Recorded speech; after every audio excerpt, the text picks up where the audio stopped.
inmensa mayoría, este cambio fue muy brusco y muy abrupto.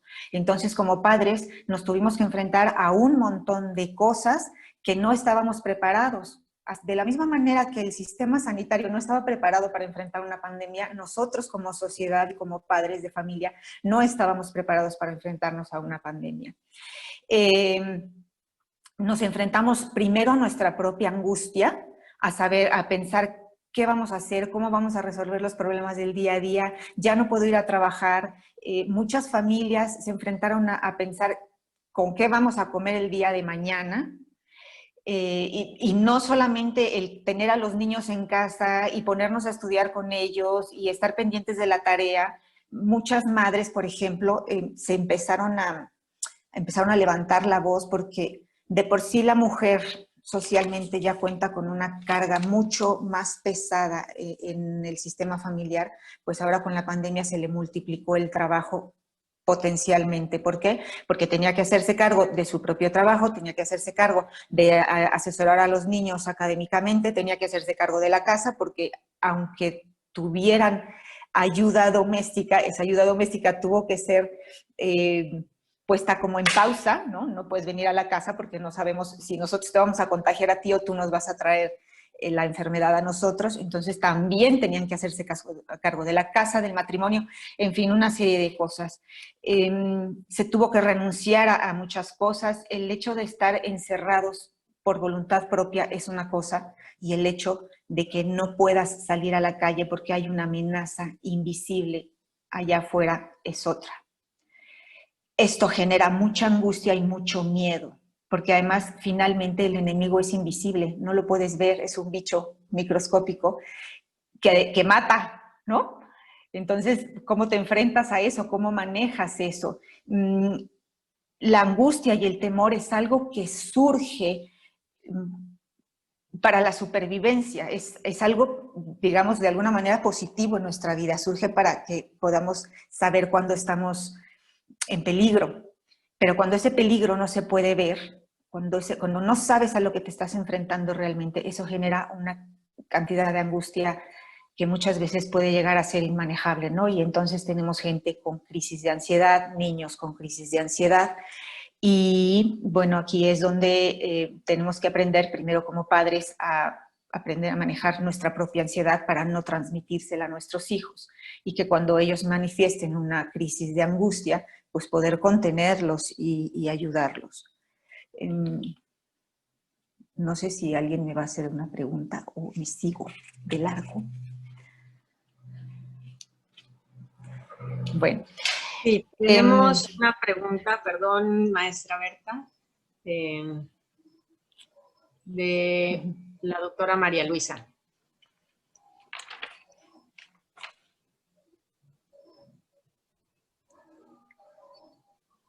Activa tu micrófono, María Luisa.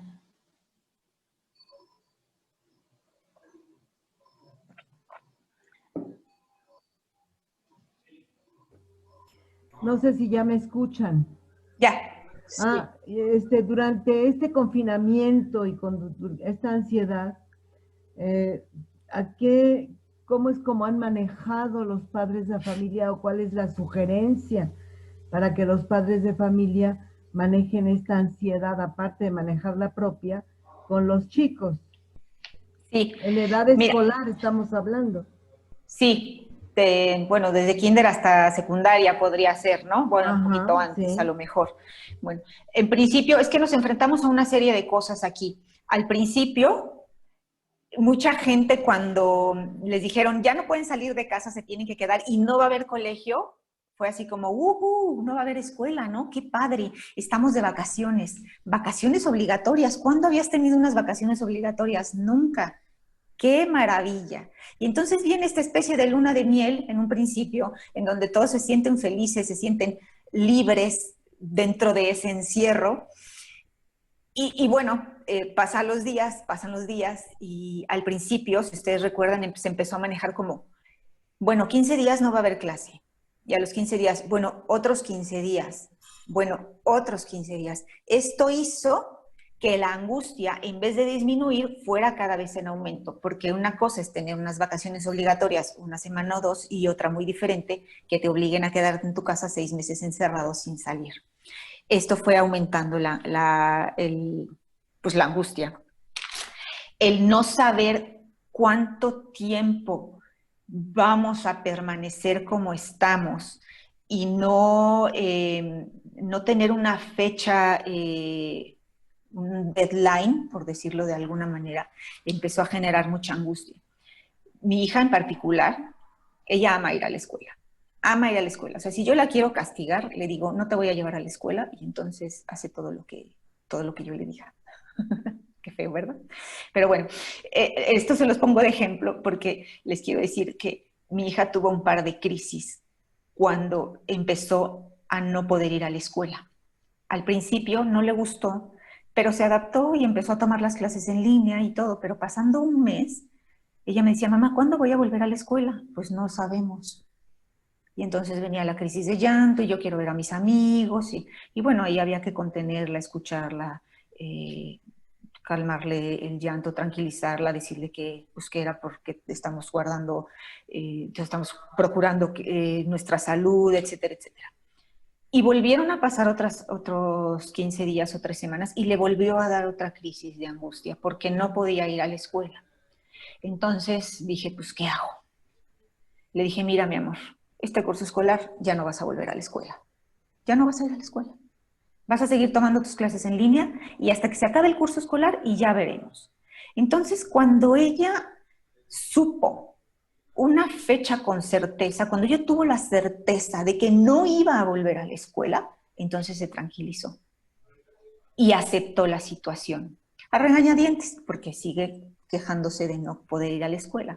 Pero a lo que voy con todo esto es que es importante que hagamos la vida de nuestros hijos predecible, que hagamos nuestro mundo predecible y el de los niños. Y para esto ellos necesitan tener ciertas certezas y cosas que van a suceder a lo largo del tiempo.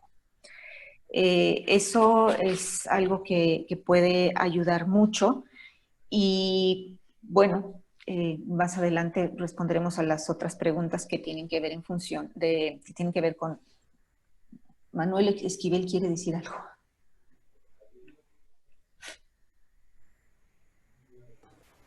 Hola, buenos días a todos. Sí, se escucha, ¿verdad? Sí. Ok. Soy Fernando. Manuel es mi hijo, pasa que la abrió. Perdón. Pero no hay ningún problema. Sí, dos comentarios con lo que comentabas, Berta. Mira, hay un cambio cierto profundo al interior de cada familia, de cada casa, pero esto no es diferente de lo que pasa afuera. Al menos los que hemos tenido vaga lectura de Lacan, podríamos entender que la realidad interna y externa es un continuo, es una misma cara. Yo pienso que hemos entrado más claramente a comprender la realidad de forma moébica, o sea, en esta estructura de Moebius. Es decir, en realidad, los que estamos afuera, algunos, no todos, porque la angustia es de tipo personal, o sea, no podemos generalizar que todo el mundo está angustiado, pero sí, efectivamente, hay una situación tensa de preocupación, de no contagiarse, pero esto está fuera y adentro. Entonces,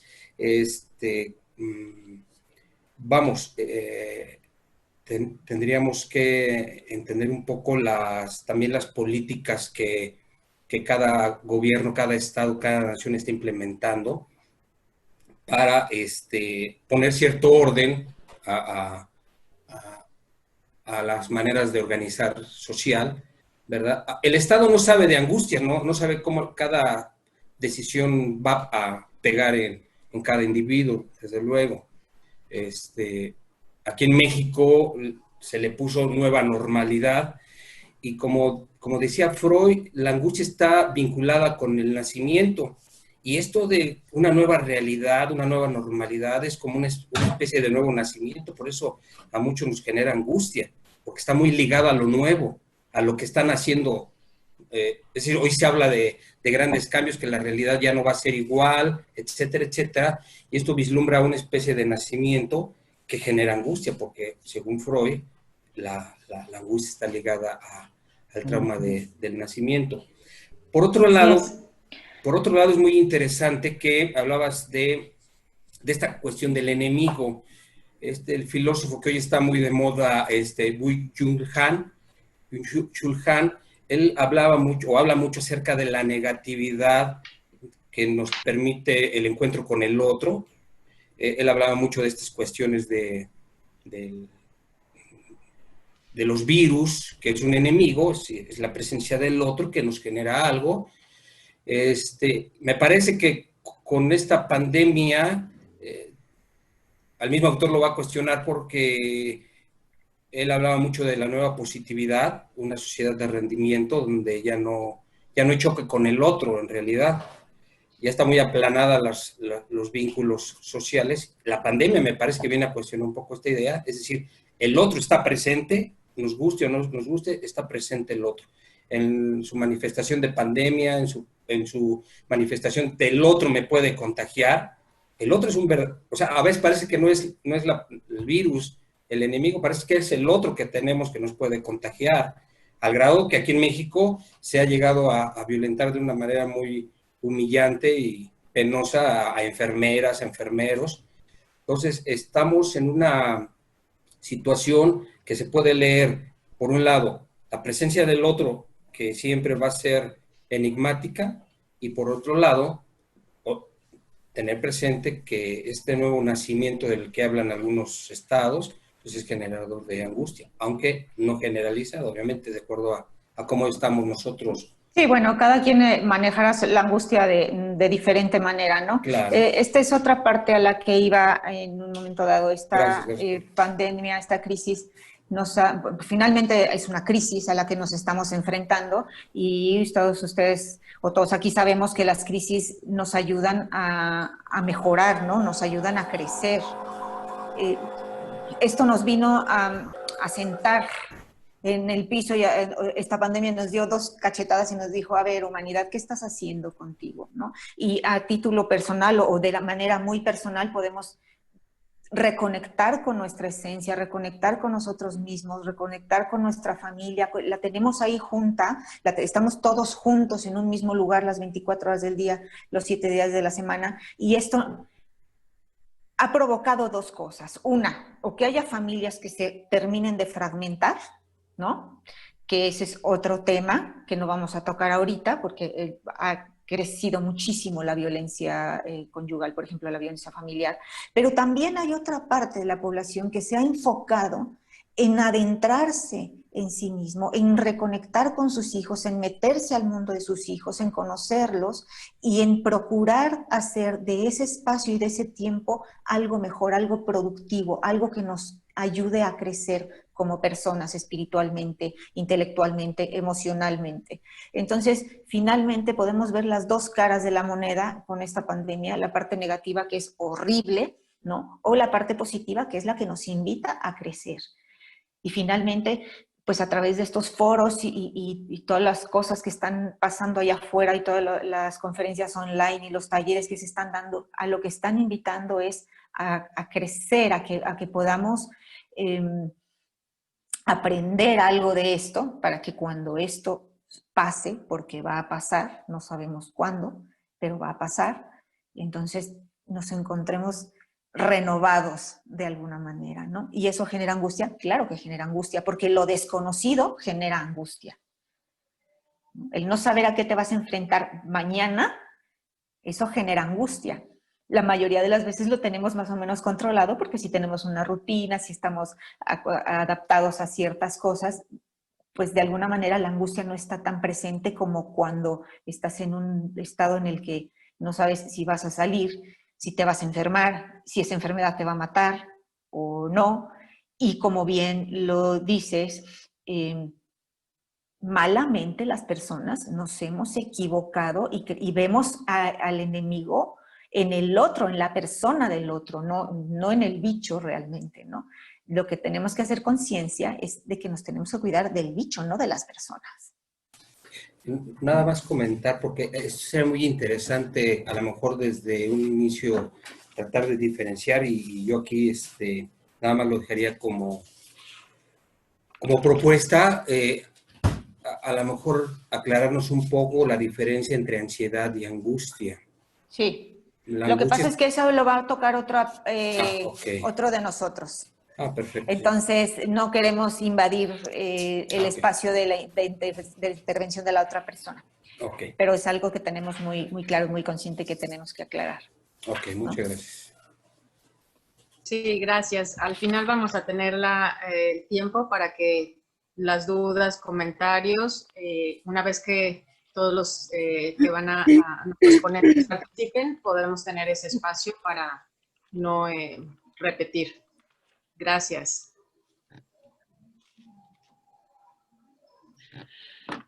Yo, Berta, a lo mejor lo que te quería preguntar, aunque hablaste, si me digo sí, empezaste a hablar un poquito sobre la escuela con tu hija, etcétera, pero como en general, como a todos los niños, ¿cómo podemos identificar en toda la infancia, en todos los niños, la ansiedad, pero toda respecto a la edad en la escuela? ¿Cómo podemos identificar su ansiedad dentro de en las edades de escuela? Bueno, se puede manifestar de muchísimas formas, ¿no? Lo que hay que hacer es observar a nuestros niños y conocerlos. Por ejemplo, si teníamos un niño que era muy dormilón y de repente empieza a no poder dormir bien, ese es un síntoma. O si tenemos un niño que todo el tiempo estaba despierto y que era muy activo y de repente está calladito y quietecito y como apático y como somnoliento, ese es otro síntoma. Para poder identificarlo necesitamos primero conocer a nuestros hijos, pero puede ser que haya niños que empiecen a manifestar problemas de sueño, ¿sí? Ya sea que duerman más o que duerman menos, o que tengan el sueño de manera intermitente, o que no dormían siesta y de repente empiezan a dormirla, se sienten apáticos, cansados, empiezan a hacer más berrinches de lo normal. Todos sabemos que hay una etapa de los niños en donde pues, los berrinches son normales porque es una forma de ellos de manifestar que no están de acuerdo con algo o que tienen una necesidad que no está siendo cubierta. Pero cuando estos berrinches empiezan a incrementarse, sobre todo, o sea, que antes hacía 3 berrinches al día y ahora hace 10 y en vez de durarles 5 minutos el berrinche le dura media hora, pues entonces eso es una señal de alerta, ¿no? Pueden empezar con comportamientos un poco desafiantes o oposicionistas, que no vamos a confundirlo con el trastorno oposicionista desafiante porque no tiene nada que ver. Son niños que de repente se empiezan a poner un poquito más rebeldes porque están enojados, están molestos y no saben por qué. Si a nosotros como adultos muchas veces nos cuesta identificar qué es lo que nos tiene molestos, qué es lo que nos tiene angustiados, qué es lo que nos tiene nerviosos, pues un niño mucho más. Entonces es importante que como papás estemos primero nosotros conscientes de cómo nos sentimos nosotros y luego observar al hijo para poder ponerle palabras a lo que el hijo pueda estar sintiendo, el hijo o la hija, ¿no? Pueden tener crisis de llanto sin razón aparente. Yo el ejemplo que les pongo de mi hija es que mi hija afortunadamente es una niña sumamente verbal, o sea, ya no se queda con nada. Todo lo despepita, todo lo verbaliza. Y eso, pues, es una ventaja, pero hay otros niños que no lo pueden verbalizar, hay otros niños que no lo pueden identificar. Entonces, como papás tenemos que estar atentos a tratar de identificar y poder traducirles ese lenguaje que ellos no están pudiendo simbolizar en estás angustiado o estás enojado porque no puedes ver a tus amigos, estás triste porque no has podido ir a ver a los abuelos. No, no todos los niños pueden hacerlo. Ahora, ¿cómo lo vamos a hacer? Cuando el niño empiece con un berrinche o a manifestar así aparatosamente esta crisis de ansiedad, lo que hay que hacer es, primero, punto número 1, mantener la calma. Porque si te enganchas como papá, ya perdieron todos, pero sobre todo el niño. Entonces es muy importante no tomarnos ese berrinche personal, no tomarnos esos desafíos a título personal, porque él lo que está haciendo es drenar de alguna manera toda esta energía que está ahí acumulada. Tomen en cuenta que hay niños que no han salido en mucho tiempo y que no tienen la posibilidad de salir a la calle a pasear al perro o andar en bicicleta o a salir a jugar o a correr un ratito. Depende de las condiciones en las que viva cada persona. Hay personas que afortunadamente pues, pueden salir, darse un paseíto en bici con toda seguridad y no pasa nada, pero otros no. Entonces, toda esa energía que van acumulando los niños tiene que salir por algún lado. Y a veces sale en forma de berrinche, a veces sale en forma de crisis de ansiedad y a veces sale de forma muy aparatosa y muy desarticulada, ¿no? Así es como se manifiesta la angustia.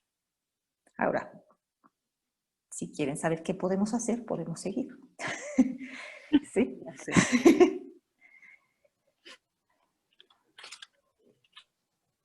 El doctor Gerardo tiene una pregunta. Sí, ¿qué tal, Berta? Pues es Hola, Gerardo. exactamente eso.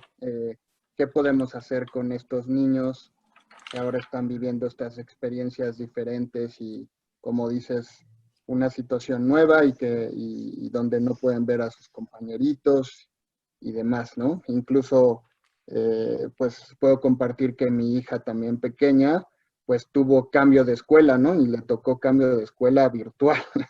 Entonces, pues es todavía un impacto más, ¿no? Entonces, ¿qué podemos hacer cuando identificamos que nuestros hijos están con estos síntomas de ansiedad que mencionas o cambios en el estado de ánimo y demás? Que como papás, ¿qué podemos hacer?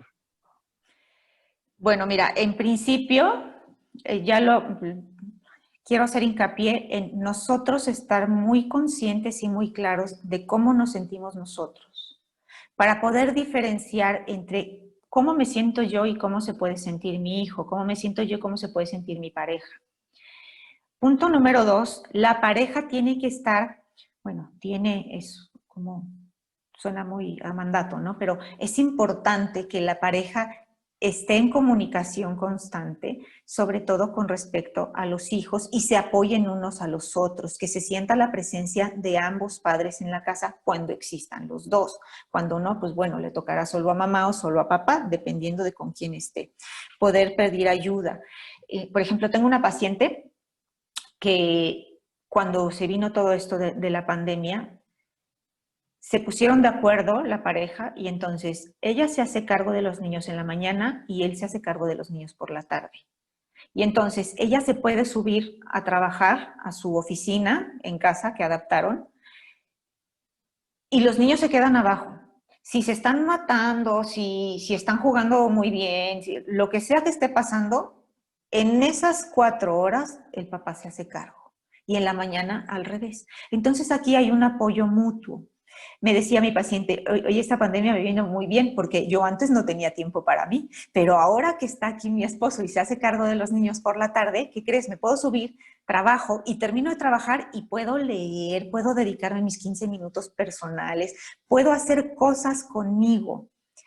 Y entonces cada uno tiene su espacio y ella pues obviamente se hace cargo de los niños en la mañana y el esposo puede hacer exactamente lo mismo. Con los niños, bueno, es importante mantener las rutinas dentro de lo posible. No a rajatabla, no rígidas, porque es imposible mantenerlo así. Si antes entraban a las 7:30 de la mañana a la escuela y salían a las 2:30 de la tarde y el horario ahora está mucho más reducido, bueno, pues no vas a parar al niño a las 6 de la mañana a que haga qué, ¿no? Pero sí mantener los horarios y las rutinas dentro de lo posible con cierta flexibilidad. Por ejemplo,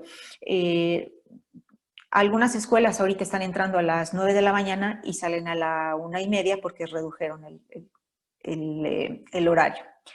Podemos levantarlo o que se levante entre 7:30 y 8, haga su rutina de ejercicio, se bañe, desayune y esté listo para su clase. Esto hace la vida del niño predecible, sabe qué es lo que se espera de él o de ella. Mantener la estructura dentro de lo posible, relajada pero no laxa.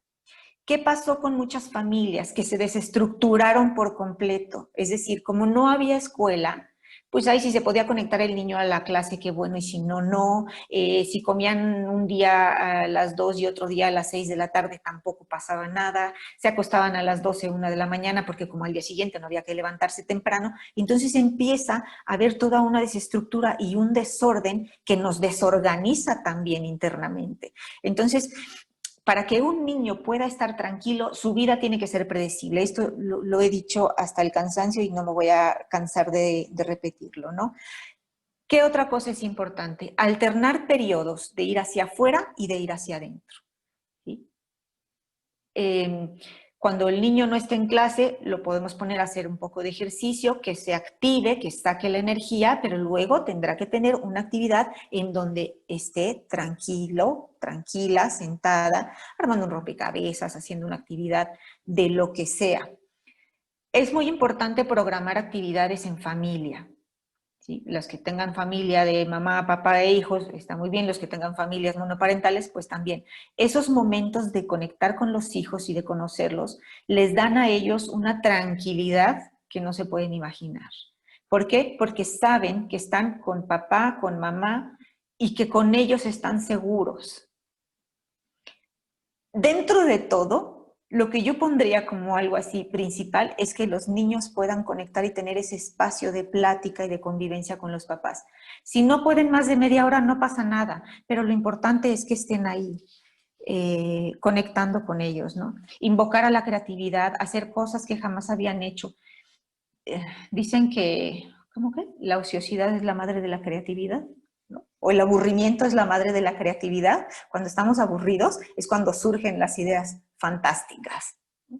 Entonces también es importante o dejar que los niños se aburran un poquito, porque ahí empiezan a surgir un montón de ideas que pueden hacer. Y pueden hacer actividades en familia o pueden ponerle actividades a los niños que hagan solos mientras los papás están trabajando y ocupados en otros menesteres.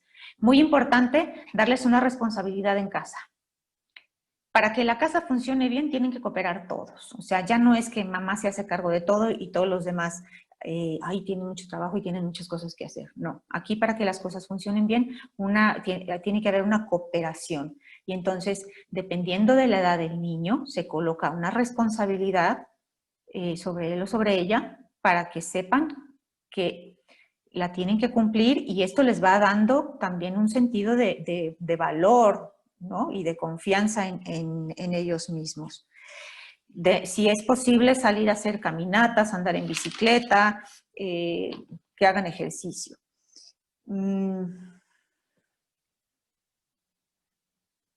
Hay mucha gente que está incursionando en el mundo de la meditación y del yoga y de todas estas actividades. La verdad es que a mí me parece que son actividades fantásticas que ayudan muchísimo a la conexión con el propio ser, y también nos enseñan a tranquilizarnos a nosotros mismos. Yo siempre he dicho que un niño que hace yoga y que medita va a ser un adulto que no necesita ir a terapia cuando esté grande, porque va a aprender a manejar todas estas cosas de manera personal, ¿no?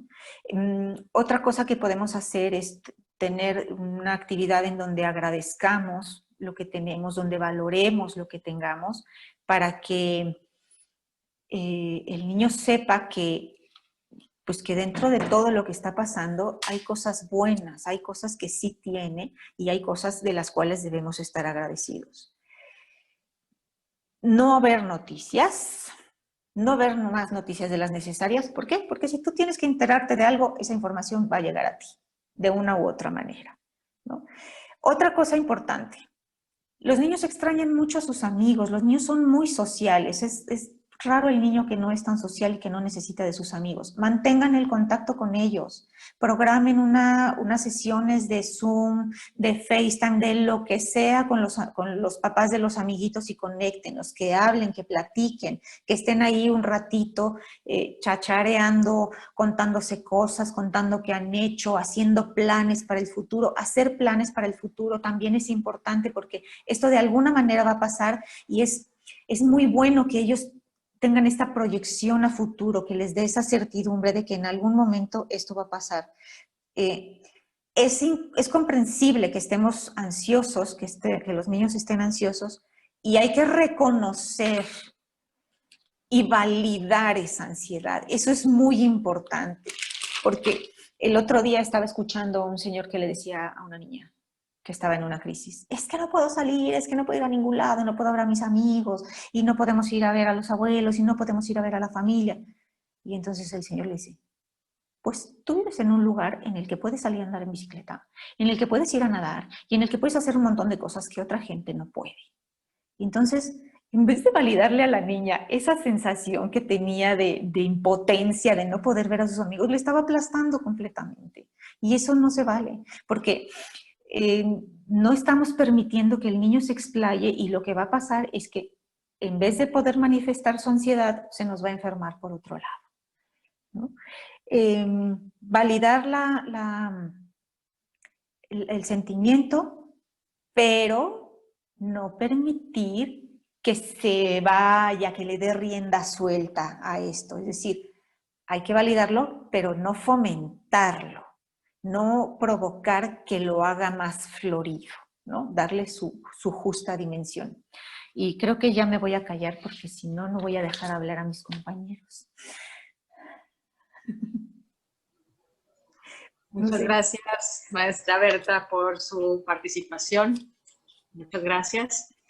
Bueno, a continuación vamos a tener la participación de la maestra Patricia Pino.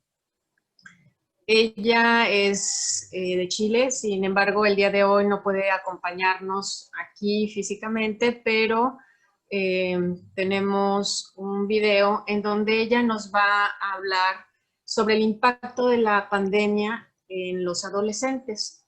Nos platicará un poco sobre cómo se manifiesta la ansiedad en los adolescentes ahora que estamos en esta situación de confinamiento por la pandemia y qué podemos hacer para manejarla. También hablará un poco de ese impacto que tiene este confinamiento en la relación familiar y especialmente con los padres de chicos adolescentes. Entonces, vamos a escuchar a la maestra Pati Pino.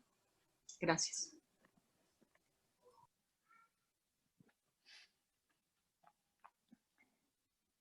No se escucha.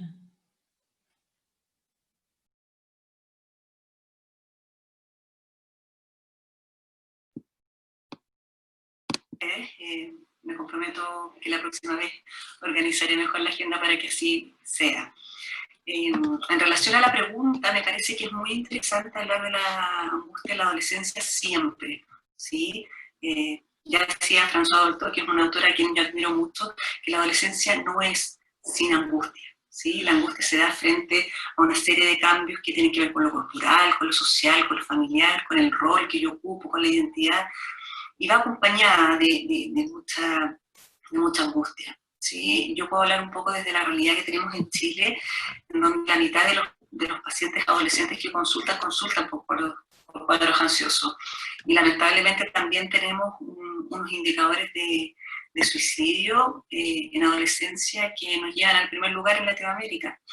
¿Sí? Eso nos da cuenta de que efectivamente la adolescencia cursa con mucha angustia y es importante saber que el mundo adulto tiene un rol respecto de eso. ¿Sí? Estamos en un contexto de pandemia en donde el adolescente ya no tiene tan fácil acceso a su grupo de pares. ¿Sí? La angustia suele canalizarse a través del grupo de pares.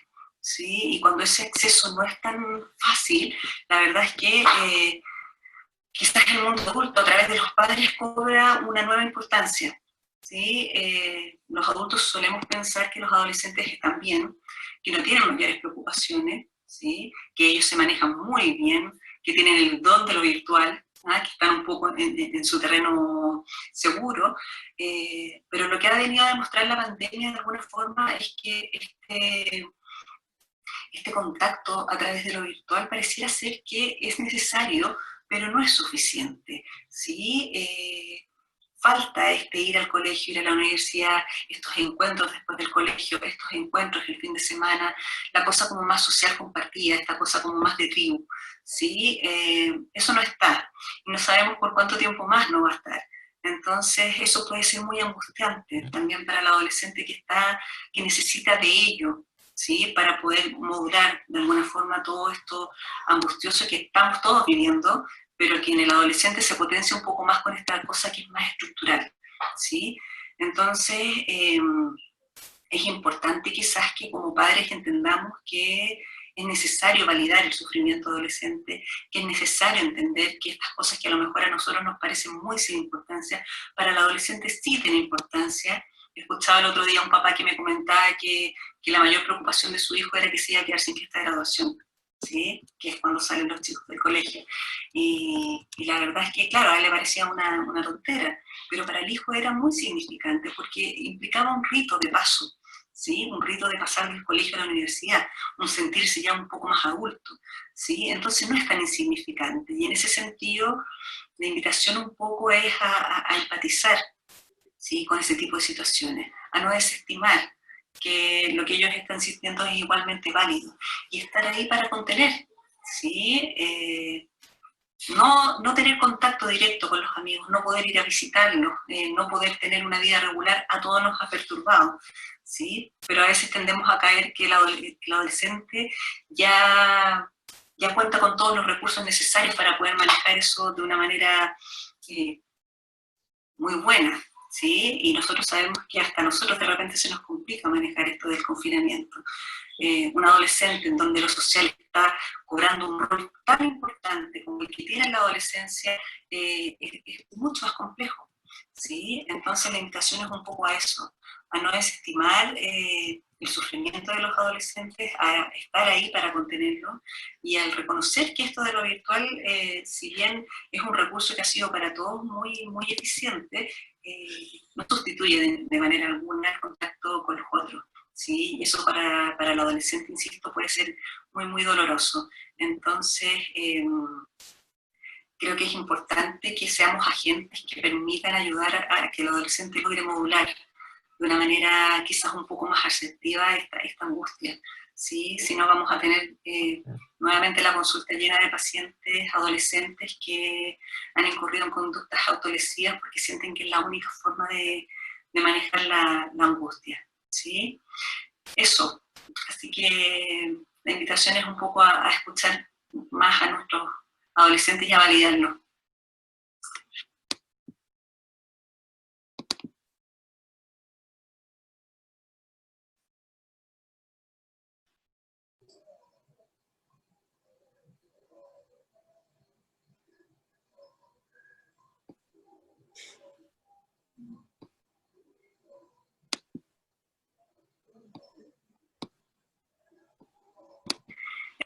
La pregunta de cómo impacta el confinamiento, las relaciones familiares que incluyen un adolescente, me parece que el confinamiento impacta las dinámicas familiares de todos, hayan hijos adolescentes o no.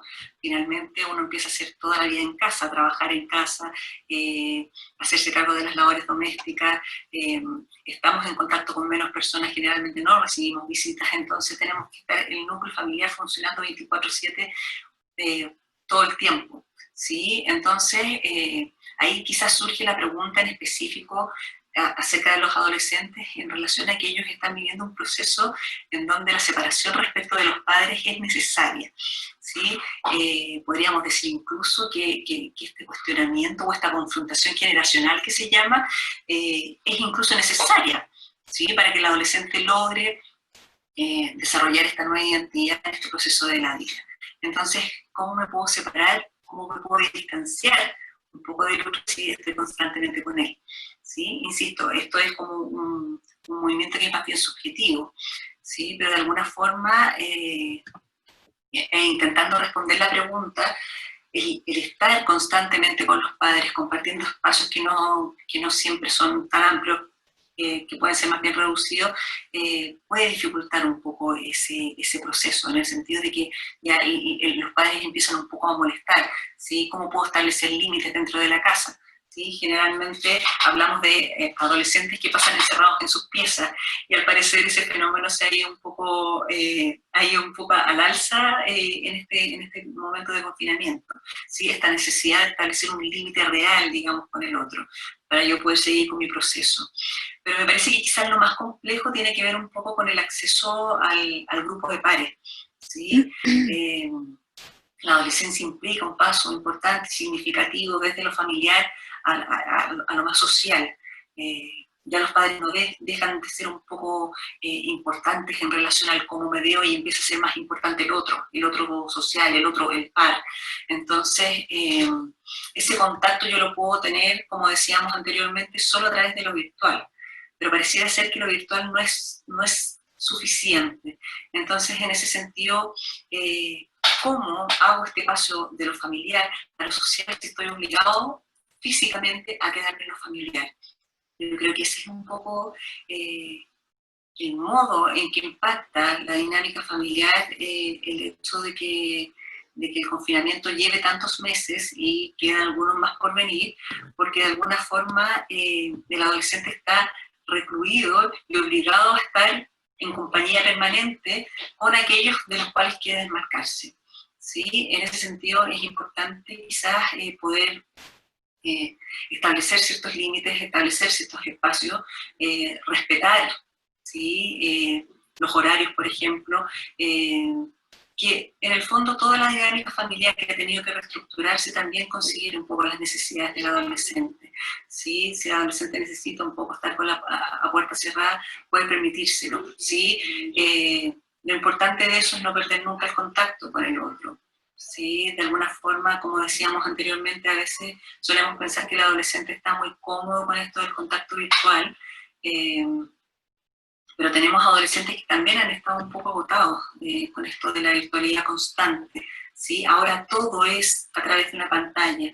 ¿Sí? Se estudia a través de una pantalla, se contacta ahora el mundo a través de la pantalla.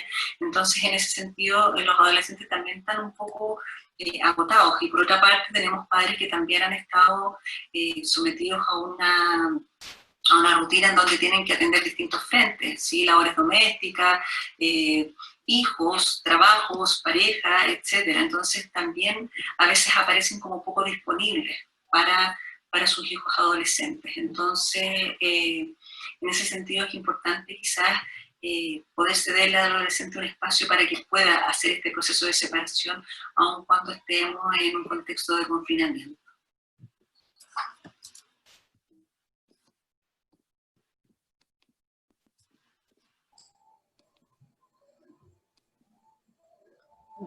Agradecemos la participación de la maestra Patricia Pino. Y a continuación vamos a tener la intervención de la doctora María Luisa Rodríguez, quien nos hablará sobre la angustia en estos tiempos de pandemia. Adelante, doctora.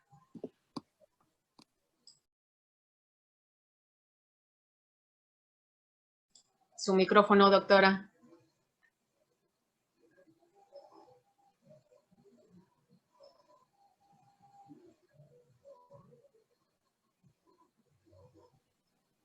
¿Ya? Ahora sí la escuchamos. ¿Ya me pueden escuchar?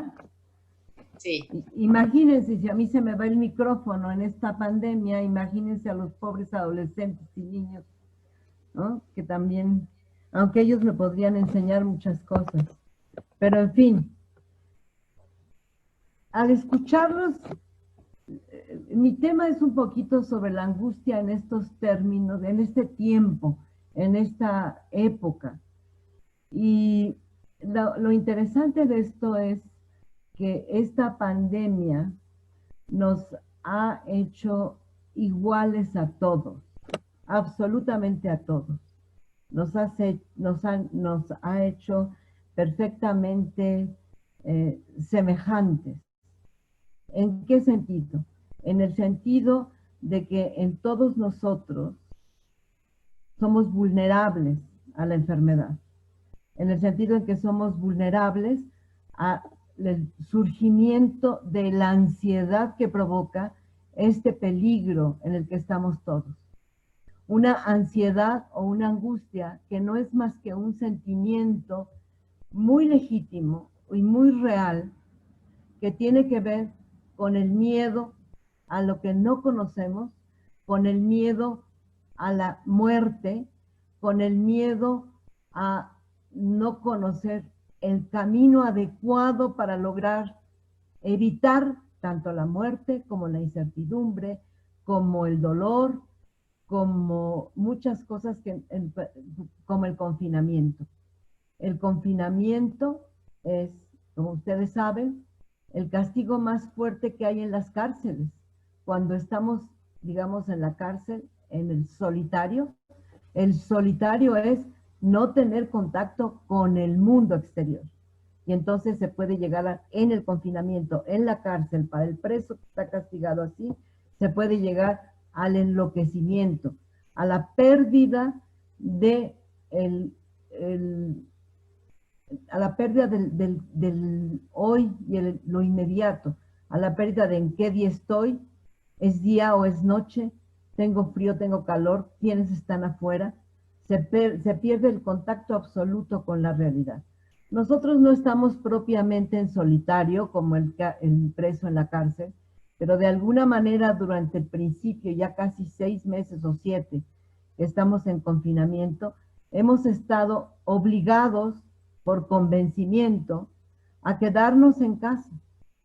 Y cuando escuchaba yo a Berta y a Mari Carmen, y a Patti en relación con los niños y adolescentes, estamos hablando de, pues de muchachos y de niños que son de alguna manera privilegiados, porque hay otros chicos que tampoco pueden salir y que en su familia están confinados en una sola habitación en donde comparten la recámara, la cocina, la sala, el baño y todo lo demás, y son alrededor de 5 o 6 miembros de la familia.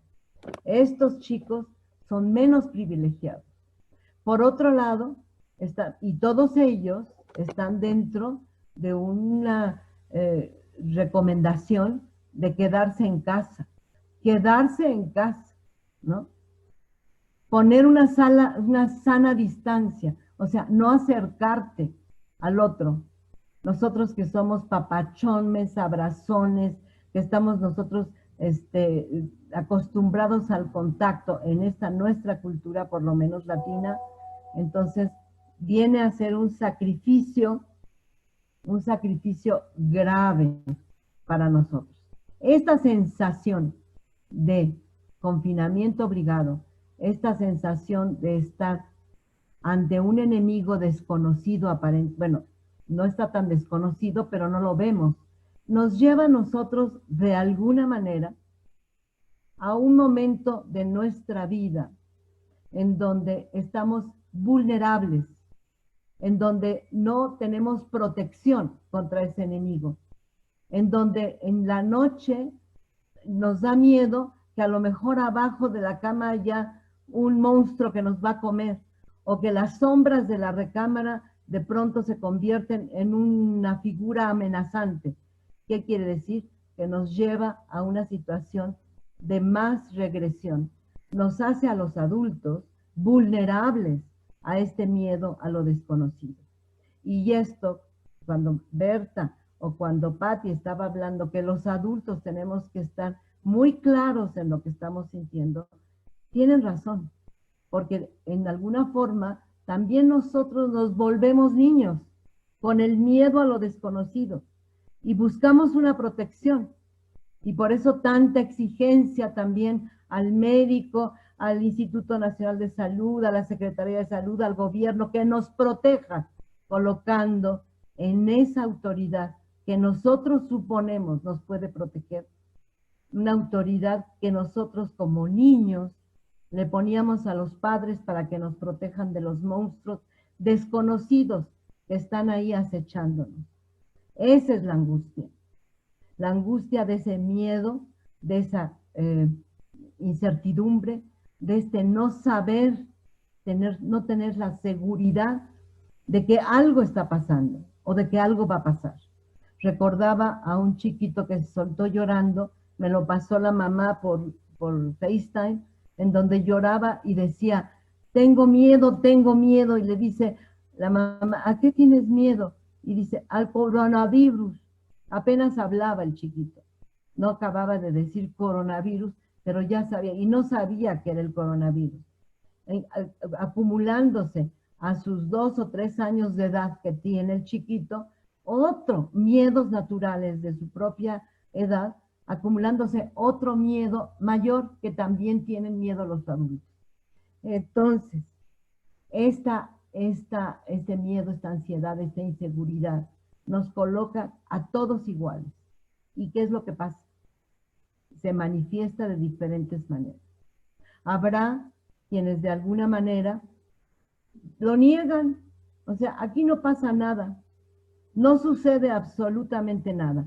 Como el niño que la mamá le dice, no, no te cruces la calle. Y el niño se le olvida, no le hace caso y se cruza y lo atropella. O el adolescente que dice, a mí no me pasa nada, yo voy a hacer mi fiesta con todos mis cuates.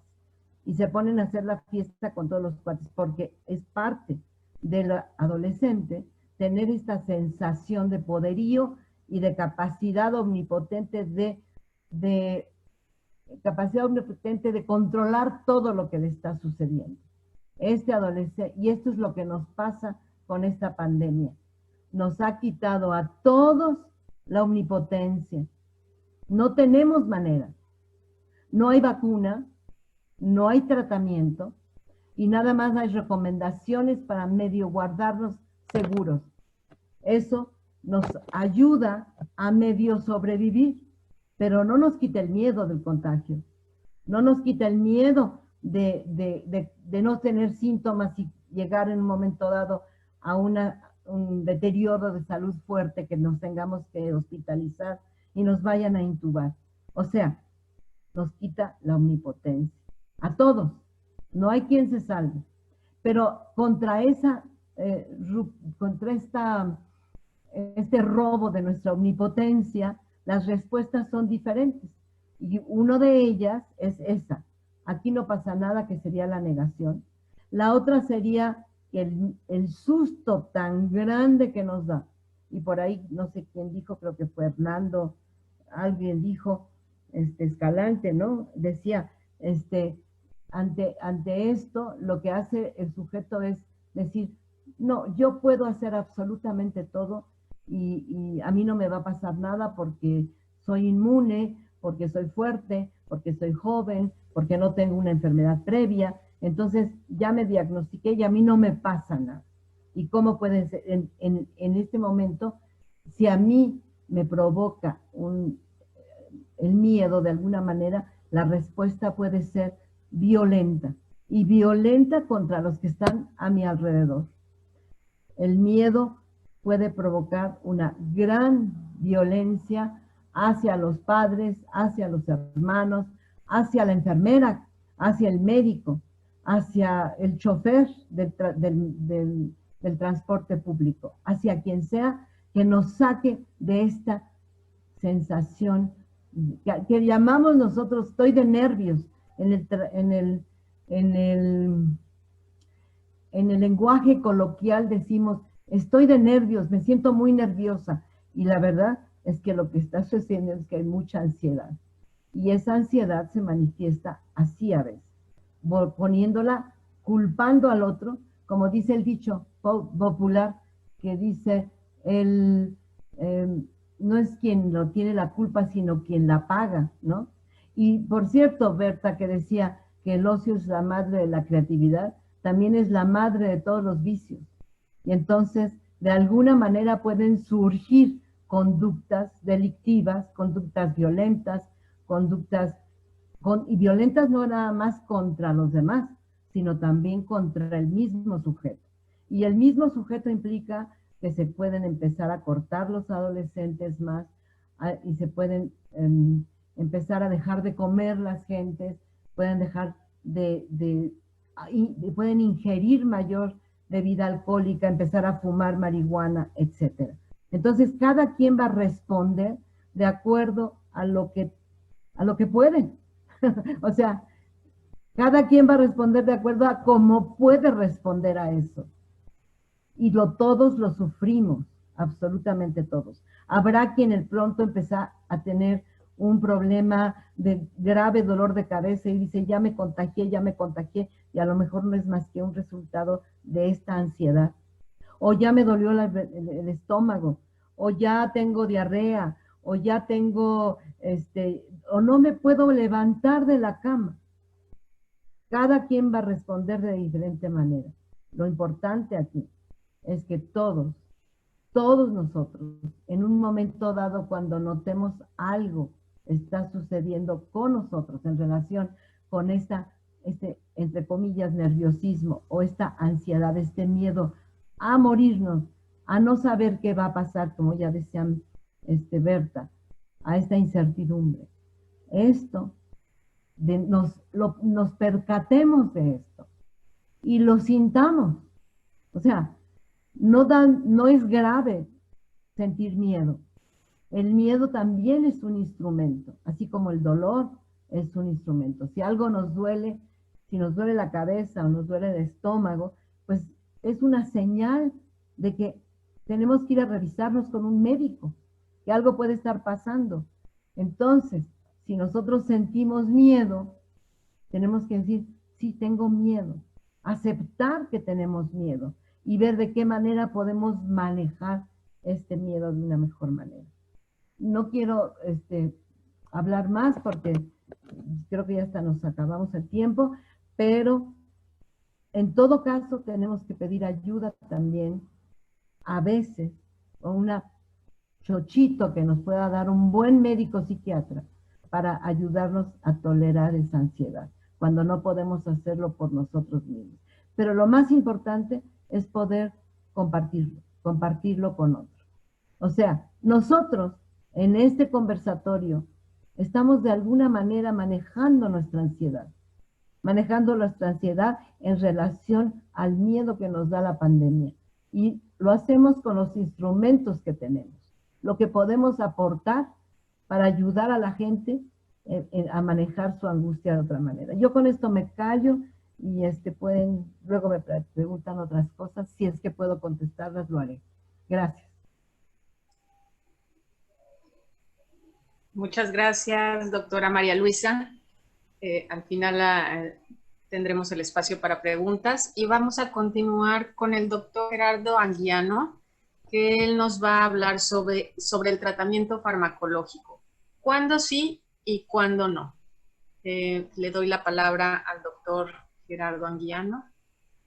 Gracias, Mari Carmen.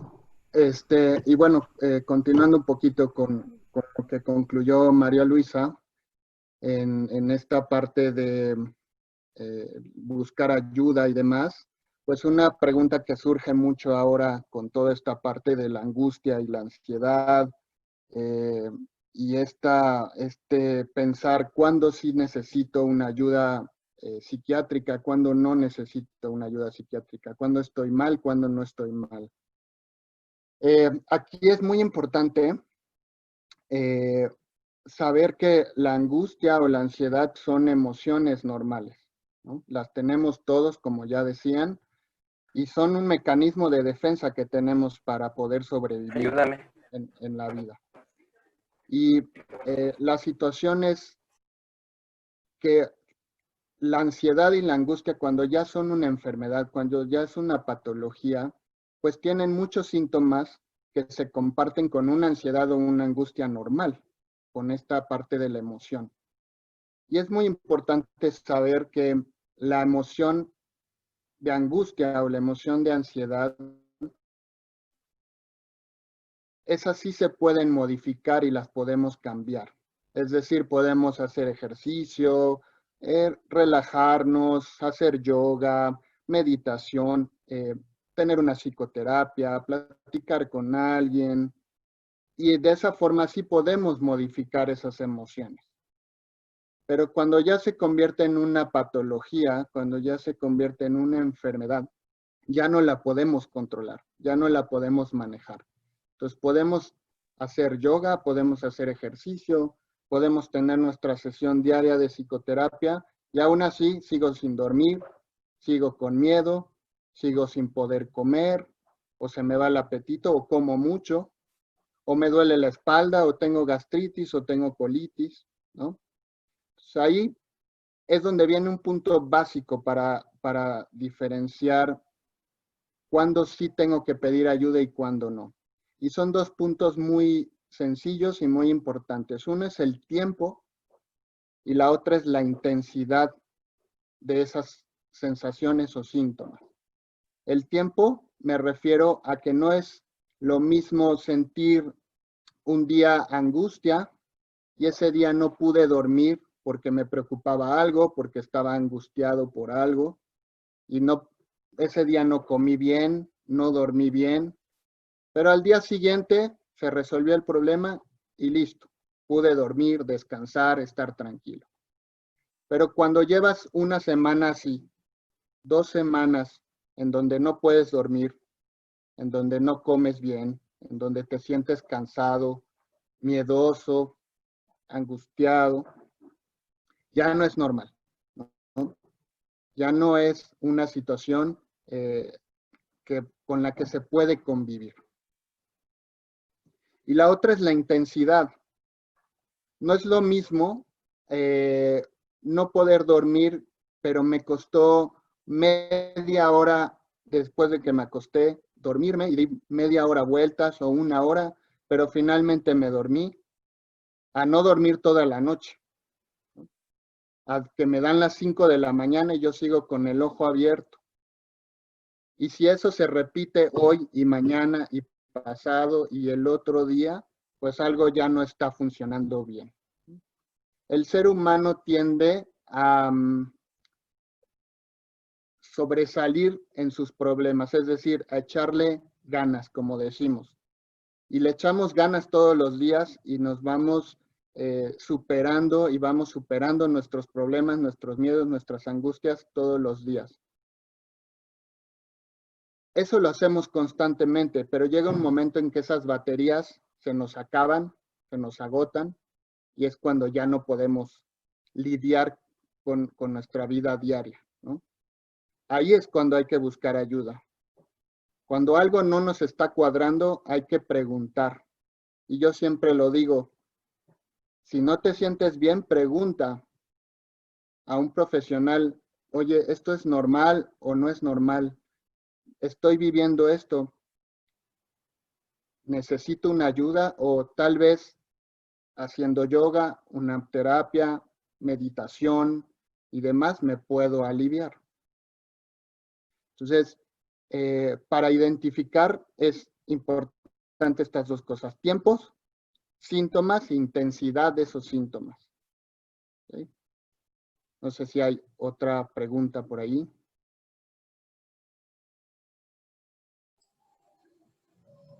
Tenemos una pregunta de la doctora Jacinta.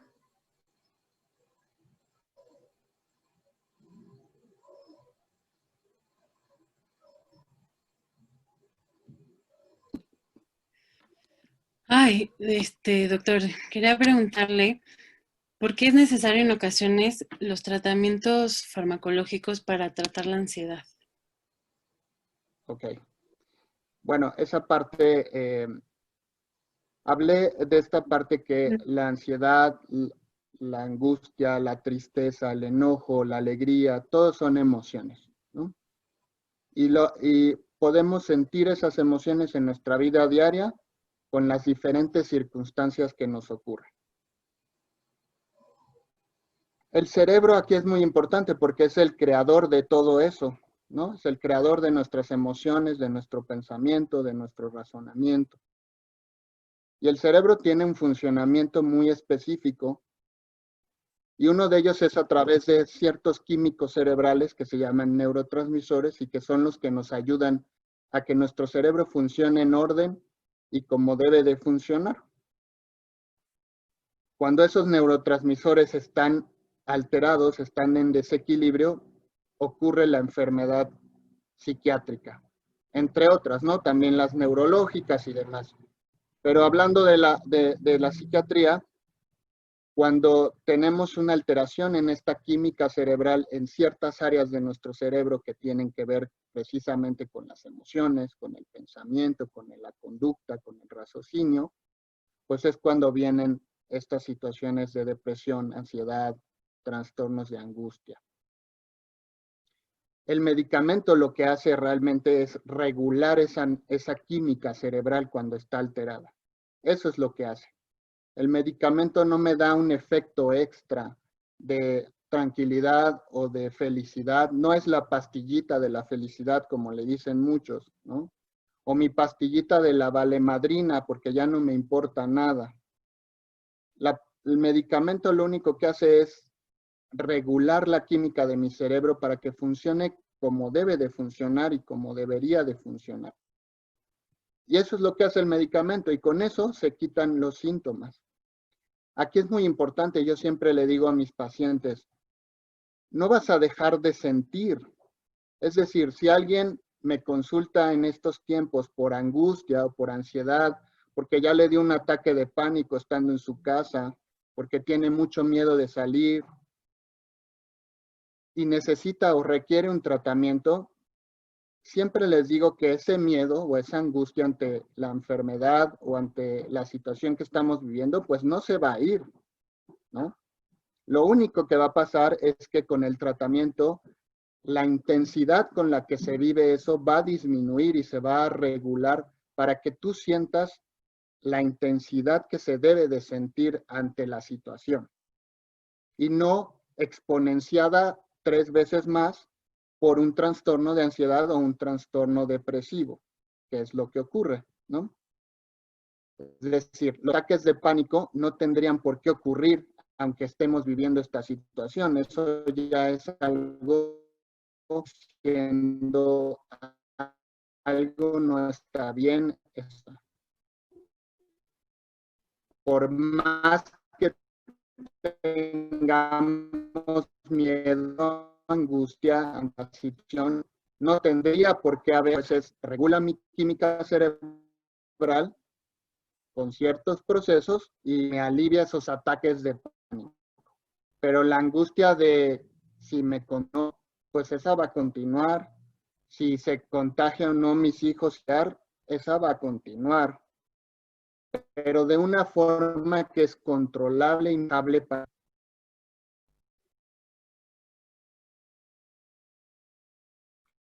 Gracias. ¿Hay alguna otra pregunta?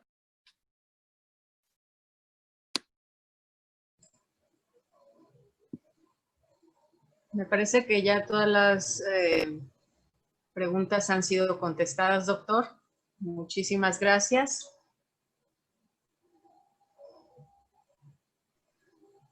Okay. Gracias, doctor Gerardo. Y a continuación tendremos la participación de la doctora Jacinta Sánchez, quien nos hablará sobre la psicoterapia presencial versus la terapia en línea. Adelante, doctora. Gracias, Mari Carmen. Pues nada más me toca como que lo quiero platicar un poquito más rápido para poder también darle oportunidad al público en que nos quieran preguntar algunas cosas. Entonces les voy como a contar más o menos lo que es Ay, lo que pasa es que en la imagen no salgo yo. Va.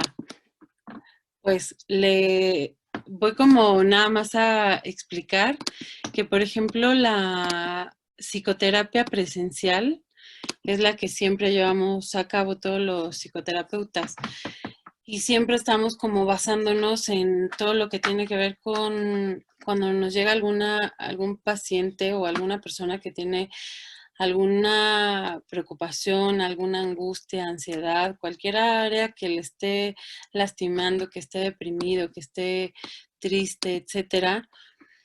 Pero ahora lo que nos está pasando es lo que está sucediendo con la pandemia, ¿no? Todo lo que está pasando respecto a todo lo que está sucediendo con el COVID, por ejemplo, un área donde nos estamos enfocando a gente que nos llega como con más problemas de, no solo angustia normal, ¿no? Sino como que de repente empiezan como a sentirse muy preocupados por lo que está pasando con con si puede llegar el contagiarse, si dejan la salida a la escuela, al trabajo, tienen que estar como encerrados en el espacio donde están viviendo, donde tienen que estar en una situación de la que no puedan como moverse, empiezan a dejarse actividades donde pudieran salir, donde pudieran ir al cine, al bar, a todas las situaciones en las que podemos estarnos entreteniendo desde, pon tú que hasta febrero o marzo que empezamos algunos a encerrarnos, y como que la gente empieza a perder todas las actividades, todo lo que nos podía haber entretenido, y entonces nos han llegado como muchos pacientes en línea, y entonces, aunque lo hemos hecho en otro tiempo, finalmente es un área que hemos tratado como de manejarlo mucho más, porque tratamos de construir un espacio que finalmente no es el consultorio presencial, donde es un espacio íntimo, donde es un espacio donde el horario se mantiene, están con un profesional que los está o sea, que los está escuchando de un modo mucho más profundo y mucho más serio, donde pueden ver lo que es el inconsciente, lo que es la relación con otro que nos está acompañando, que están interpretando, que están confrontando, etcétera. Ahora que aparece además el COVID, pues empieza a subir muchas angustias, empieza a subir como muchas preocupaciones, como las broncas que hay en casa que no se habían resuelto, pues suben más, ¿no? Como que hay mucha más preocupación. Donde hay espacios donde hay mucha violencia, pues aumenta. Los que les cuesta, lo que decía Gerardo, ¿no? No poder dormir o dormir más o no comer, etcétera, como que no saben cómo empezar a manejar esa angustia y toda esa preocupación, empiezan a sentir como todas las pérdidas que han tenido, todos los duelos que han aparecido, todo lo que es estar en una soledad, en un sentido como poder empezar a construir un mundo mucho más, pues mucho, que empieces como a construir un horario y que esas cosas a veces te empiezan a lastimar porque no sabes cuál es tu autoestima, no puedes ver a los amigos, no puedes ver a los compañeros, no puedes ver a la gente y te empiezas a sentir como en una situación como muy desesperada, ¿no? Entonces, cuando te sientes mal, vale la pena empezar una terapia. Y las que estamos abriendo es esta, como en línea, en alguna de las redes que hemos encontrado, que pueden ser como Zoom, o que puede ser el Skype, el WhatsApp, como todas las redes en aquellas que respecto a un videochat, poder llamarlo así, podemos empezar a manejar las situaciones desde una actividad en la que también pudiera el paciente encontrar un espacio con alguna lejanía o sea, un lugar espacio, ya sea en casa, donde puedan abrir ese espacio y lo puedan respetar con la poca entrada de cosas que lo empiecen a sacar de su terapia, ¿no? Si bien mantenemos algunos pacientes que estamos o sea, acompañando, que seguimos trabajando, también han aparecido muchos pacientes respecto a este COVID, donde de repente empiezan a no saber con su emoción, qué hacer con el no poder manejarse, no poder construir sus días para poder mantener un trabajo, una vida, pues, no cotidiana, porque pues no salimos, ¿no? Entonces nos baja todo lo que es la diversión, los éxitos, las metas, los logros, como que tenemos que empezar a asumir el espacio en el que estamos y a veces la gente empieza a perder su posibilidad de empezar no podemos disfrutar mucho el espacio de estar encerrados porque no tenemos de repente muchas actividades como para podernos entretener, como lo hacíamos antes, ¿no? Como poder salir a lugares sociales. Ahora las amistades pues también se pierden y aunque decía Berta, por ejemplo, con los niños que pueden hablar entre los amigos, pues también los adultos podemos buscar amistades para podernos empezar como a manejarnos desde una alternativa como más igual como esta, ¿no? Así como nosotros estamos manejando angustia y la ansiedad hoy, también la gente, los adultos, podemos encontrarnos con amistades, con colegas, con situaciones también entre, por decir que nos podemos entretener, ¿no? En el sentido de encontrar esas amistades y esas parejas, etcétera, como para que no se ve como cortando todo y se puedan ir abriendo espacios y que tanto, aunque falta el espacio de la psicoterapia en presencial, ¿no? Donde es un espacio físico, privado, íntimo. En el espacio en línea, finalmente, esta parte se ve un poco lastimada, porque si bien encuentras tu espacio, sigue siendo privado, sigue siendo íntimo, pero a veces está la angustia en los pacientes que si los escuchan, que si los valoran, que si les hacen caso o no, que si está su mamá escuchando al niño de los 15 años, como cosas donde de repente se sienten como muy vulnerables y con una duda de entrar a esas situaciones que están manejando en línea y que de repente se ve como muy arriesgados a sentir que no está la confianza, no está el espacio donde pueden confiar en quien están hablando, porque finalmente siempre hay que encontrar un profesional, siempre hay que encontrar un psicoterapeuta, no con cualquier espacio X, sino alguien que sepas que te puede atender. Y esos espacios se pueden manejar aunque sea en línea, pero con gente profesional como los que estamos en ICNEMI, y que ese vínculo lo podemos manejar. Y aunque sí es un espacio mucho más profundo cuando es en consultorio, también dentro de de la especie en línea, también nos permite poder enfrentar el COVID y enfrentar la soledad y enfrentar los duelos y la vergüenza y si me dicen o no, si en casa qué pasa, etcétera, etcétera, etcétera, etcétera, ¿no? Como que de repente nos vamos encontrando como especialmente con los jóvenes de la universidad o de preparatoria, que de repente empiezan a salir como con mucha vergüenza, como sentir que no están aprendiendo nada, que no, su autoestima está como perdido, que les da como la soledad, se hacen como en una depresión, como que de repente los sueños los persigue o no pueden dormir, de repente les aparecen miedos, empiezan como de repente muy impulsivos, cosas que de repente empiezan a dar como, como si hubiera pocas alternativas para poderlas manejar personalmente y para poder empezar a manejar todas las situaciones respecto a las que en la soledad y en la angustia y sabiendo que hay una enfermedad que nos preocupa y que todavía no llega ni vacuna ni los medios de encontrar la salud, etcétera, a menos que llegues como en el segundo en que sabes que tienes el virus, te pueden atender y con unos tratamientos medio rudos te pueden ayudar, pero dejan a veces con algunas lesiones, independientemente de todo lo que vimos en en la anterior conferencia que tuvimos con la doctora Miriam.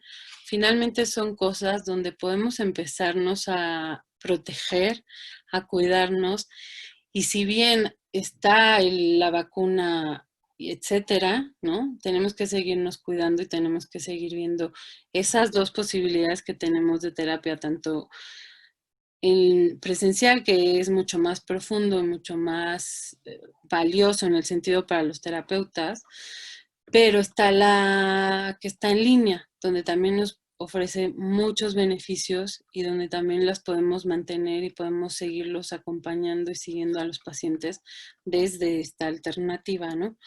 Como que nada más se los quería como abrir, que tanto lo abrí, como para poder también darle el ratito que nos queda para el público que nos quieran hacer a todos los que estamos alguna pregunta, que bueno, eso lo va a llevar a cabo Mari Carmen, y a menos que alguno de ustedes de ICNEMI también me quieran preguntar algo.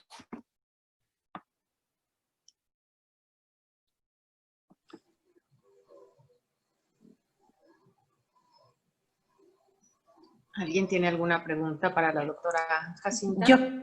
Yo creo que las preguntas que teníamos planteadas... Ah, bueno, María Luisa. Sí. Yo nada más quería, ¿sí me oyen? Sí. Sí. Me gustaría puntualizar que se puede establecer, es esto que planteaba Jacinta, la doctora Sánchez, que sí se puede llegar a establecer dentro de del trabajo en línea, aparte de todo esto, desconfianza que tiene el paciente, de que sea bien escuchado, de que realmente lo esté viendo, sintiendo el paciente, el terapeuta, sí se puede establecer el mismo lineamiento, lo que llamamos nosotros encuadre, que sería el mismo día a la misma hora, reunirse con la persona que lo solicita, y esto se puede llegar a establecer y crear un vínculo importante, aún en línea, que es lo que nos va a llevar a trabajar a profundidad los problemas que pueden tener quienes nos consultan.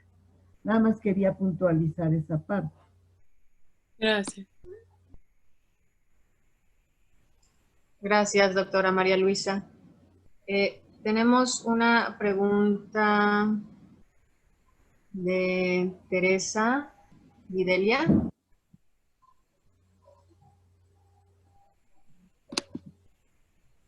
Adelante.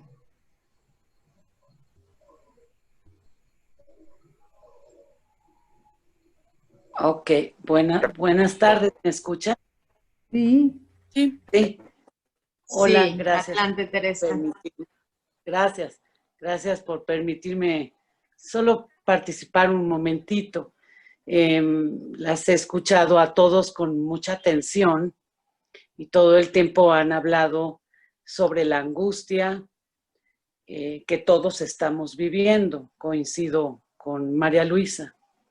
Sin embargo, a mí me gustaría añadir que algo que todos estamos viviendo también y que es con lo que por lo menos me he enfrentado en la clínica, en mi propia clínica, es un gran duelo. Me parece que, así como se dice que todos estamos muy angustiados, sí, es cierto, pero me parece también que todos estamos profundamente tristes, que no es lo mismo que deprimidos. O sea, se vive una profunda tristeza por todo lo que se ha perdido, porque no solamente hay quien ha perdido la salud, hay quien ha perdido un familiar, pero hay quien pierde el trabajo, pierde el ingreso, pierde la calma. Los adolescentes, como comentaba alguna de ustedes, han perdido sus ritos también, su graduación, han perdido la posibilidad de ver a los amigos, en fin, es una secuencia de pérdidas todos los días. Han perdido la libertad de moverse, la cuestión sexual se ha modificado, si no es que perdido en muchísima gente por el mismo miedo. Entonces, me parece que también, habría que añadir esta profunda tristeza y este proceso de duelo personal, o sea, individual y colectivo, me parece. Y pues era lo que quería añadir nada más y agradecerles mucho, pues, que haya este tipo de espacios donde se puede intercambiar, ¿no? Cuestiones clínicas. Gracias. Muchas gracias, Tere. Estoy totalmente de acuerdo contigo. Muchísimas gracias, Teresa. Gracias. Tenemos otra pregunta. Samuel Gómez, adelante. ¿Quieres hacer tus preguntas, por favor? Hola. Hola. De igual manera, he puesto muchísima atención a todos los doctores, y yo como público, como escucha de ustedes y muy ocupado y preocupado por todo lo que estamos viviendo en nuestros hogares, ¿no? tengo algunas preguntas que hacerles desde esta posición. Yo los escucho y de pronto siento que usan algunos términos que a lo mejor no todas las personas pueden ocupar. Siento que hay muchas personas que genuinamente no saben ni siquiera gestionar cómo se están sintiendo ellas mismas en este momento. Que hay muchas personas que en esta pandemia, en este encierro, no saben gestionar esta soledad, no saben gestionar cómo estar con la pareja y a veces pues mucho menos con los hijos, ¿no? Y este acercamiento de pronto se vuelve también pues un sesgo, ¿no? Una grieta enorme donde no se sabe cómo entrarle a esta nueva convivencia, cómo gestionar mis propias emociones y miedos para poder recibirlas del otro, ¿no? Y poder conciliar y ver cómo crear estos lazos, ¿no? Esta cercanía, que sería la ideal, ¿no? Para poderse sostener. Eso es por un lado, ¿no? Hace rato que escuchaba todo este tema de los niños, ¿no? Yo tengo un hijo al cual he estado pues muy pendiente de él y de sus cambios y de todo lo que va viviendo, porque es hijo único y bueno, obviamente el impacto pues es distinto a los niños que tienen pues más hermanos, ¿no? O que tienen cerca a algunas otras personas o niños con los que puedan convivir. Entonces lo he ido observando en sus cambios y en el cómo podemos ir creando nuevas formas y manera de ir librando toda esta situación. Y por otro lado, en esto que acaba de exponer la doctora respecto a la terapia en línea, yo me doy cuenta que la terapia en línea me lleva a tener fugas más fáciles, es decir, a distraerme fácilmente del enfoque que estoy queriendo tener en el proceso terapéutico, que es más fácil que encuentre una distracción, ¿no? Porque pues al final de cuentas en una terapia presencial, pues estoy en un espacio que no es mío, que no conozco, que no hay nada a mi alrededor que me quite el enfoque para poder tener mi propio espacio y poder abrirme, ¿no? Pero en línea, pues se convierte esto en una complejidad, porque por más que quiera aislarme, pues tengo que a lo mejor que irme al coche, ¿no? Donde de pronto no tengo ni siquiera línea, no me escuchan bien, yo me sofoco, en fin, hay otros factores alrededor que interfieren en este procesamiento y al final hay cosas que se pierden, ¿no?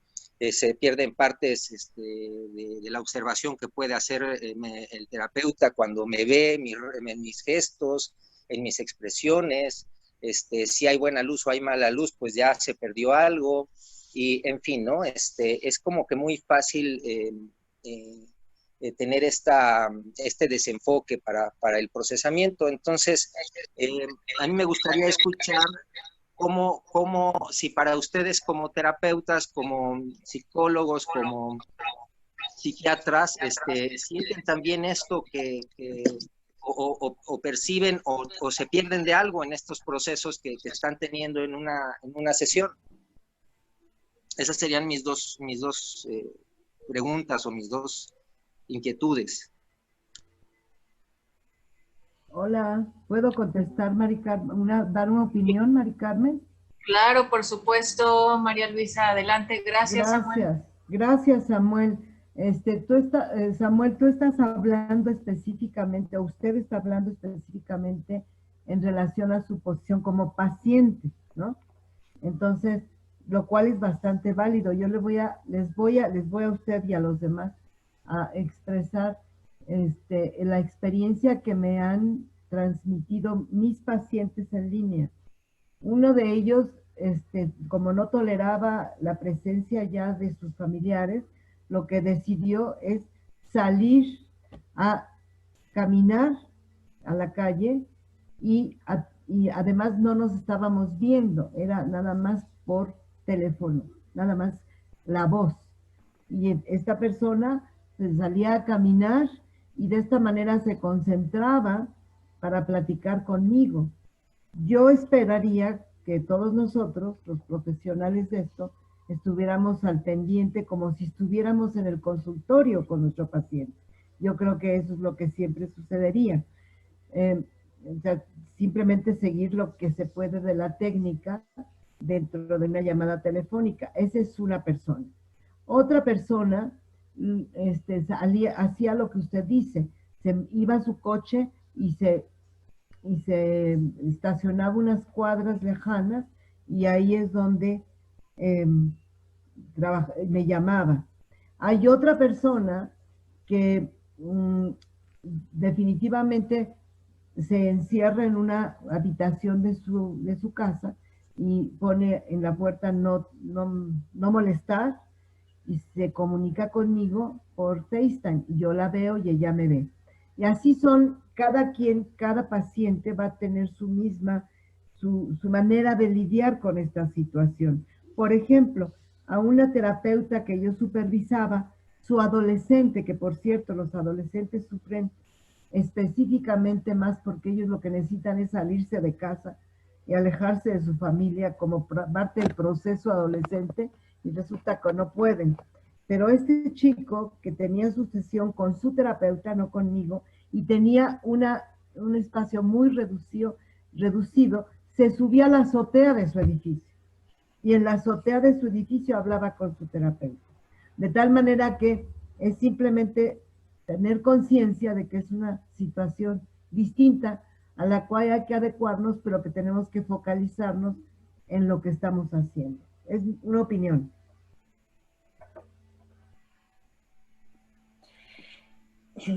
Yo también quisiera agregar algo, María Luisa.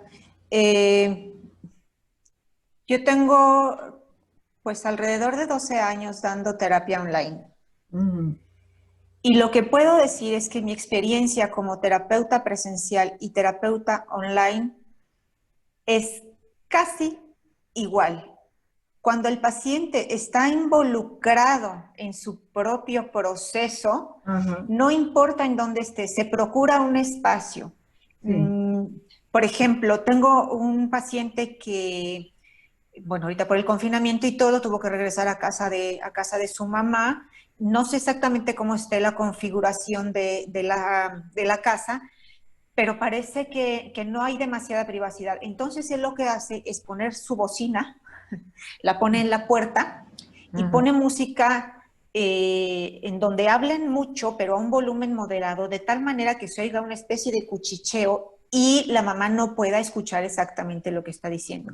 Este paciente lleva un proceso precioso, está súper involucrado en su crecimiento personal, llora en sesión como si estuviera enfrente de mí, se pone su caja de Kleenex al lado, es decir, sucede todo lo que sucedería en un proceso igual presencial. Y como este ejemplo te puedo dar pues, varios porque, repito, llevo 10 años haciendo esto, tanto presencial como online, y la verdad es que los pacientes que se involucran con su tratamiento llevan un proceso muy similar, si no es que igual. Sí es verdad que hay más distractores, sí es verdad que tanto como terapeuta como paciente, pues tienes que estar metido en lo que estás. Es decir, yo estoy en mi sesión y a mí nadie me puede tocar la puerta, nadie se me puede asomar por la ventana porque finalmente pues me estarían distrayendo. Lo mismo pasa con el paciente. El otro día me pasó con un adolescente paz, imagínate.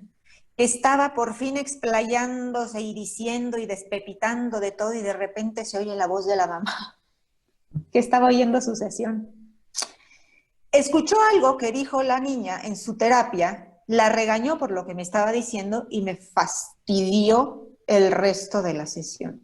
De tal manera que después tuve que tener una cita con la mamá para decirle que por favor la dejara sola en su proceso terapéutico y que si estaba escuchando lo que decía su hija, ella se fuera a otro lado para darle la privacidad, porque de por sí estaba costando trabajo que se abriera y cuando lo había hecho, la mamá le había dado al traste porque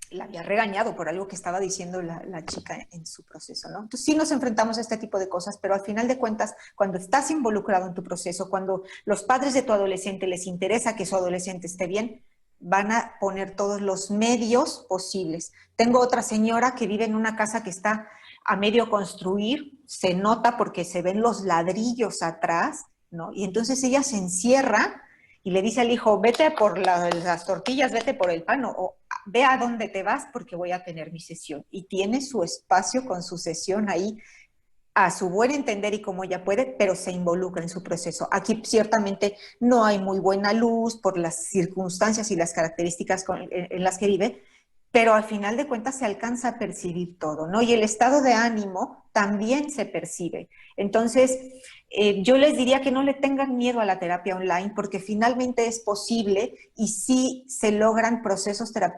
terapéuticos muy exitosos a través de una terapia online. Así es. Sí, es que ese era el tema que me interesaba, como poderle decir a Samuel. Finalmente, lo que el paciente empieza a apropiarse de su espacio, aunque sea en línea, empieza a hacer su psicoterapia. La cosa ahorita es que sí están como muy llenos de angustia y quizá algunos nunca lo han abierto, ¿no? Mucho menos en línea. Samuel, ¿le responde lo que hemos estado diciendo, su pregunta, sus inquietudes, Samuel? Claro que sí, claro que sí. Me suena, me hace sentido. Y lo único que no sé es si ustedes como terapeutas pierden algo en este proceso cuando, por ejemplo, únicamente es una llamada telefónica. O sea, si se pierde algo en esta terapia cuando no es de manera presencial, de parte de ustedes. Bueno, yo en lo particular pienso que no, porque tratamos de poner la misma atención, el mismo cuidado, la misma, intentamos profesionalmente comportarnos como lo haríamos presencialmente. O sea, el terapeuta, yo pienso eso, no sé las demás que quieran comentar. Yo creo que Samuel se refiere a que, por ejemplo, a lo mejor nos perdemos un gesto, una mirada, un silencio. O sea, puede ser que te lo pierdas, pero a final de cuentas en el proceso terapéutico sale lo que tiene que salir. No sé si me estoy explicando. A lo mejor no puedes ver absolutamente todo el lenguaje corporal de la persona con la que estás hablando, pero puedes escuchar los silencios, puedes escuchar el tono de voz, puedes escuchar el ritmo de su respiración. Te puedes valer de un montón de recursos alrededor que te ayudan a hacer a completar esa percepción que necesitas como terapeuta para poder trabajar con esa persona aún a distancia. Lo que hace falta es que el paciente le pierda el miedo a este contacto a través de la pantalla, ¿no?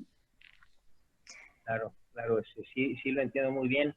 Si a veces cuesta trabajo ir de manera presencial, pues a lo mejor en línea no sé si es más fácil, ¿no? ¿Verdad? Fíjate que yo pensé que sería más fácil. Cuando yo me mudé de ciudad, yo vivía en Córdoba y me mudé a Aguascalientes, me sigue hablando un montón de gente. De cada 10 personas que me hablan, solo una acepta el proceso terapéutico en línea, porque todavía le tienen mucho miedo a lo de la pantalla. Me imagino que tiene que ver con todo esto que tú nos comentas, ¿no? Con lo de la privacidad, con él se va a perder, no me va a poner atención, me voy a distraer. Pero todas esas cosas podemos irlas venciendo, atrevernos a hacerlo y yo te aseguro que si caes en buenas manos, tu proceso terapéutico será exitoso.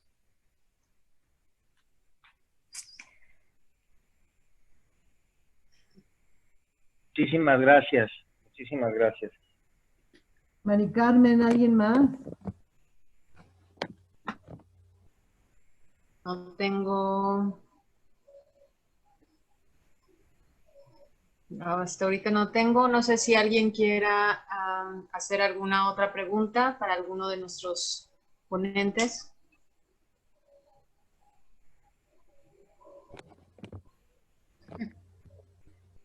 Creo que ya están muy cansados. Creo que ya. Muy bien, pues si no hay más preguntas, bueno, pues solo nos queda agradecerles el tiempo, el habernos acompañado a todos los que formamos parte de IGNEMI. Si después tienen alguna pregunta, alguna sugerencia o algún mensaje para alguno de nuestros ponentes, lo pueden hacer a través de nuestra página de Facebook o directamente en nuestro sitio web, que es www.icnemi.com. Ahí también podemos recibir alguna otra pregunta o algo que haya quedado pendiente. Con mucho gusto, ahí podemos también darles respuesta y seguimiento. Doctora Haas. No, pues yo nada más quiero darle gracias a todo el público, muchas gracias por acompañarnos.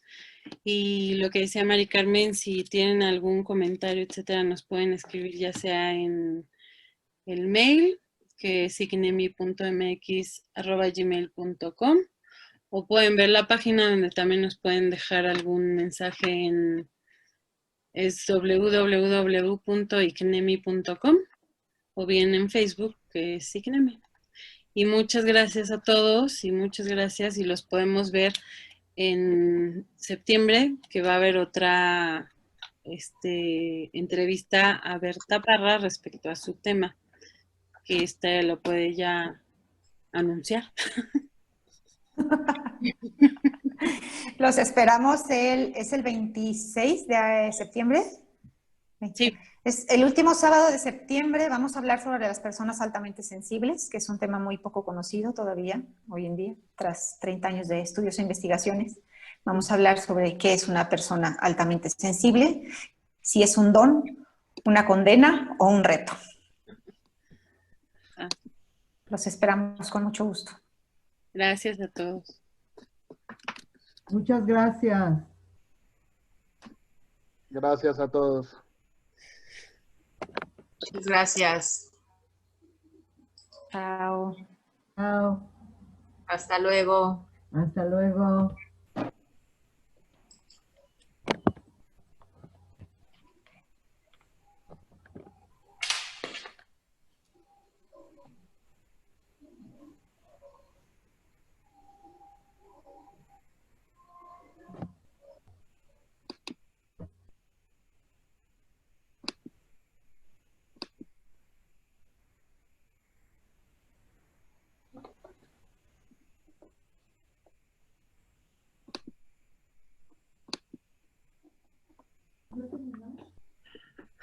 Vamos a hacer la junta aquí.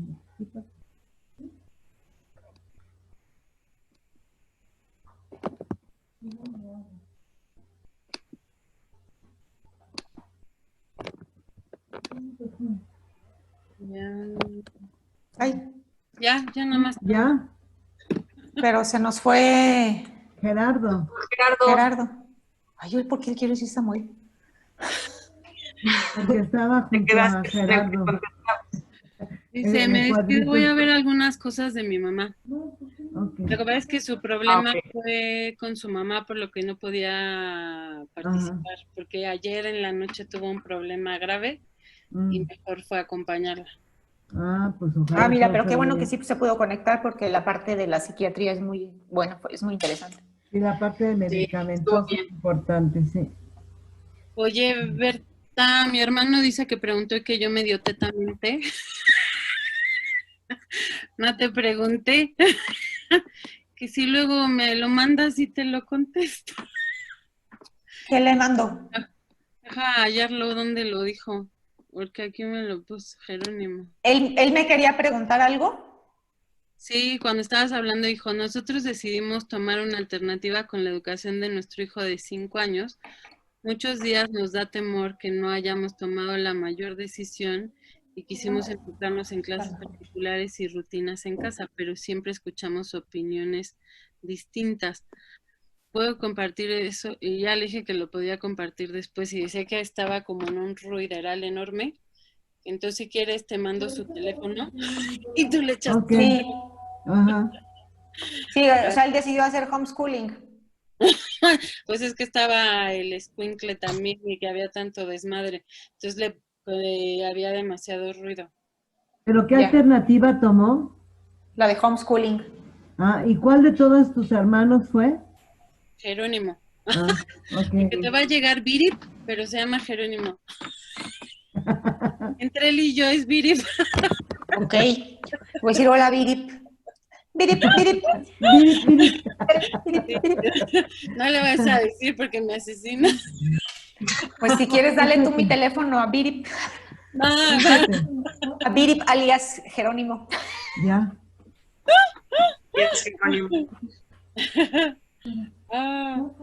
Espérame, déjame decírtelo. Qué cosas. Mari Carmen, tú que estabas más de observadora, cuenta cómo lo sentiste.